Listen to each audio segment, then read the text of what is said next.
윤석열 장모의 재판으로 한번 가볼게요.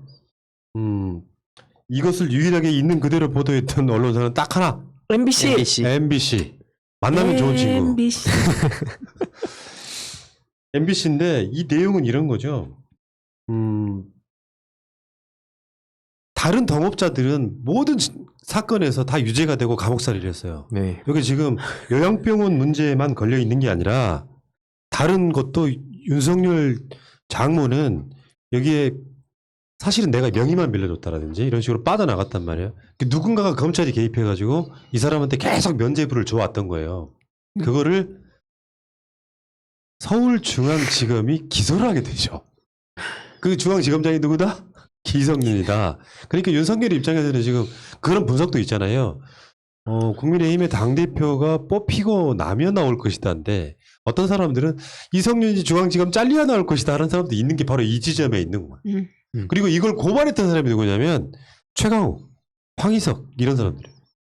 결국은 이게 이제 재판이 이루어진 건데 내용을 들어보니까 여기서 말하면 중앙지검이라고 이야기하지 않고 검찰이라고 이야기하잖아요. 그러면 잘 모르는 사람들은 검찰이 윤석열 배신했나 보다 하는데 이건 중앙지검이기 때문에 검사들이 이 윤석열 장모의 이거 17억 대출받은 운영자다. 17억을 내가 내 대출을 받았어. 근데 거기 운영하는 사람이 아니라고? 이게 거짓말이라는 거죠.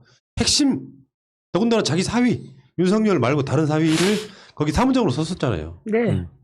저 말이 거짓말 같아요. 그리고 사기 맞는 것 같아요. 제 의견이에요. 근데 문제는 이 핵심은 저는 이렇게 보거든요. 이 사람이 장모이기 때문에 윤석열이 문제가 아니라 왜 윤석열의 장모만 계속 덮였느냐. 네. 이게 핵심이 돼야 되는 거죠.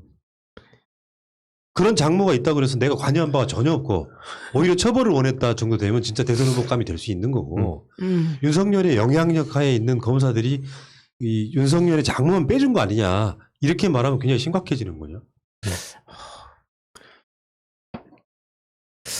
그 후자일 가능성이 높은 것 같은데요. 그러니까요.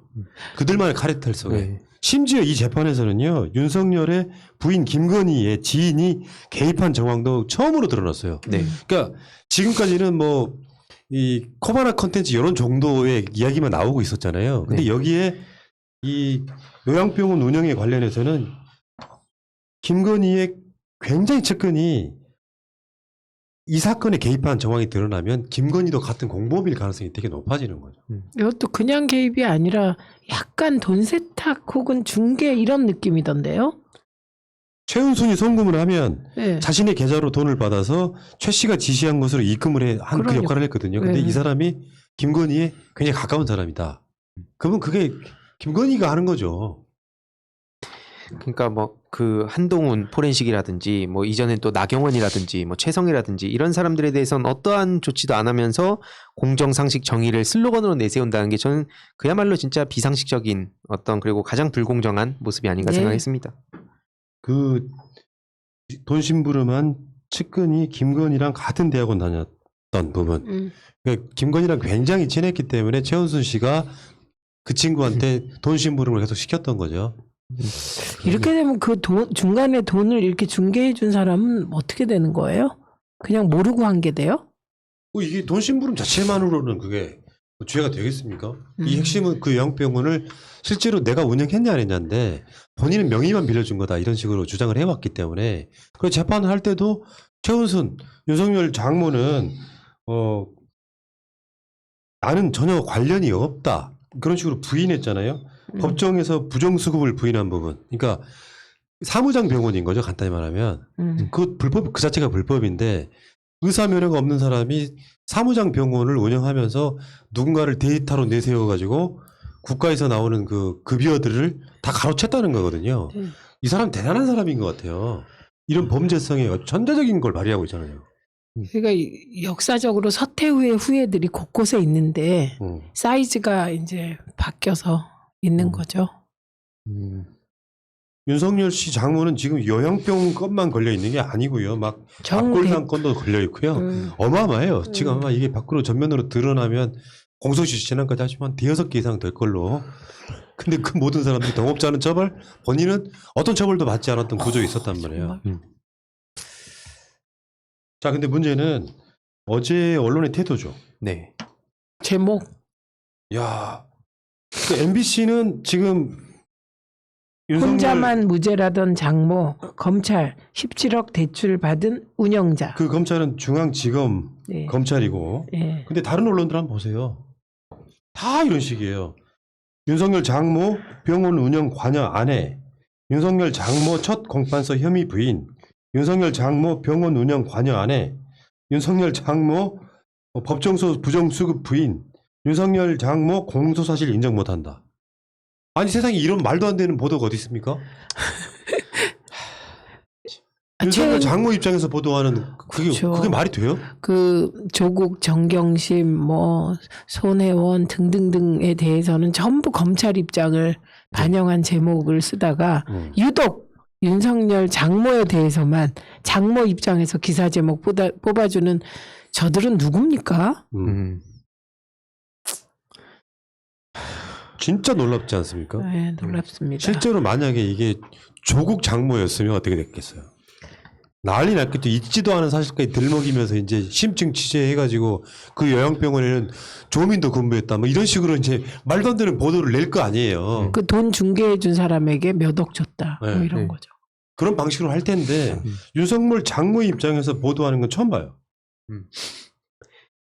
그러니까 이게 뒤집었으면은 또 국힘에서 받아갖고 엄청 또 그 다운표를 이어갔을 거고 또 법세령 같은 데서 등장해서 또 뭘 고발해가지고 그걸로 또 계속 연장을 했을 텐데 이거에 대해서 좀 왜 민주당에서는 어떤 입장인지 좀 아쉬운 부분이 그러니까 많습니다. 경청 투어를 하더라도 상대에 대한 공격은 계속 해야 되거든요.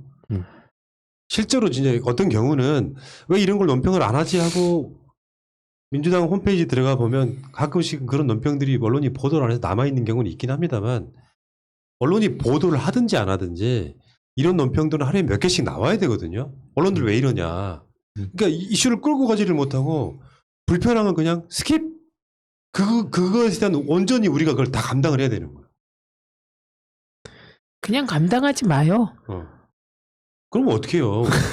우리가 이런 걸 하는 이유는 저는 가장 제일 목표가 우리 딸 같은 어린 세대한테 괜찮은 나라 물려주고 싶은 거고 집 하나를 사도 큰 부담 없이 살 수 있는 나라 만들어주고 싶은 거거든요.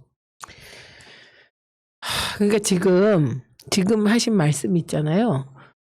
그 얘기를 들으니까 제가 1982년에 시위를 하러 들어가면서 이화교를 지날 때 한 생각이거든요. 그러니까 지금 이 시대에는 그 진보 유튜버를 하는 것이 우리가 군부 독재를 타도하기 위해서 했던 민주화 운동하고 똑같은 거예요. 그럼 똑같죠. 네. 방법이 달라진 거죠. 정권을 우리가 가져왔다고 해서 세상이 달라지지는 않아요.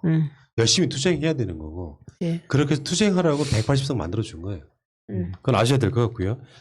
자, 알려지지 않은 뉴스인데 5월 20일 날 이거 크게 보도가 안 돼가지고요. 그 국민의힘이 박범계 장관을 고발합니다.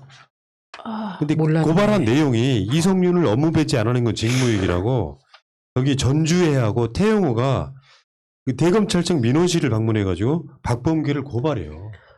박범계 장관을 고발한다니까 이성윤 직무 배제 안 시킨다고? 아니 저는 이성윤 업무 배제 않는 직무유기한 박범계를 고발한 국민의힘 의원들이 국회의원 특권을 남용한 것 같은데요. 보통 사람이 이렇게 하면 버티나요? 그러니까요. 일종의 뭐 느낌상으로 무고도 느낌 나는데 네. 이 사람이 기소됐다고 그래서 네. 업무가 배제되었다는 사람이 돼버리면요. 세상에는 내가 악의를 품고 이 사람 아무 죄 없지만 일단 기소부터 해. 검찰의 방식이잖아요. 정경심 교수 조사 한 번 안 하고 조국 장관 청문회 날 그냥 기소 가방을 툭 던지는 거랑 똑같은 행위잖아요. 이성윤 빨리 빼고 싶은 건데 그걸 직무배제 안 한다고 국민의힘 전주의 태영호가 이렇게 들고 가 고발장을. 그러면 들고 가서 고발을 해. 그러면 이렇게 해야 돼요. 패스트 트랙으로 기소당한 국회의원들 있죠. 전원 국회의원 업무 정지해야 돼요. 그렇지. 왜 그렇지. 국회의원들은 기소당해도 네. 그 의정 활동을 합니까? 똑같은 맞아. 공무원이에요. 그래서 두 초선이 나온 게 아닐까요? 진짜. 그래 두 초선이 나오는데 양심상. 태용은 진짜 웃겨. 그 태용은 말고 전주에 뭐 아시는 분들 아시겠지만 옛날에 우리 어렸을 때 전남 도지사 했거든요, 이 사람이. 광주가 광역시 되기 전에 아버지가 전석풍이라고 전두환이 임명한 사람 전남 도지사를 했었는데 쉽게 표현하면 완전히 금수저 출신. 이런 사람이 판사 이런 거 하다가 국회의원 들어와가지고 아무튼 그 당에만 들어가면 사람이 정상이 한 명도 없어. 이건 내가 봤을 때 정상적 초선이면 이거 막아야 돼요. 그렇죠. 이런 거 하면 안 된다고 해야 돼. 그리고 더 웃기는 게 뭔지 아세요? 태의원이 태영호가 뭐라고 하냐면 이 지검장 공소장 유출자 색출을 중단하래요. 이거 수사 외압 아니야? 그러니까요.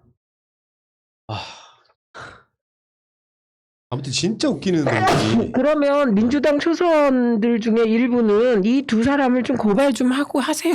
예. 그러니까 내 말은 그래서 지금 이런 부분이 있죠. 윤석열의 그 이성윤 죽이기가 이제 윤석열이 대선에 나오지 못하는 이유랑 상당히 연관이 있어 보이는 측면도 분명히 있다. 어쨌건 간에 이성윤은 중앙지검장을 그만둬야 돼. 그래서 이제 고검장으로 보내거나 해서 실제로 중앙지검장이라고 하는 게 검찰의 두 번째 서열에 가깝잖아요. 막강한 실권을 지니고 있는. 네. 그렇다 보니까 이성윤을 끌어내려야 하는 거고 그러면서 이성윤 공소장에 보면 조국 등장하잖아요.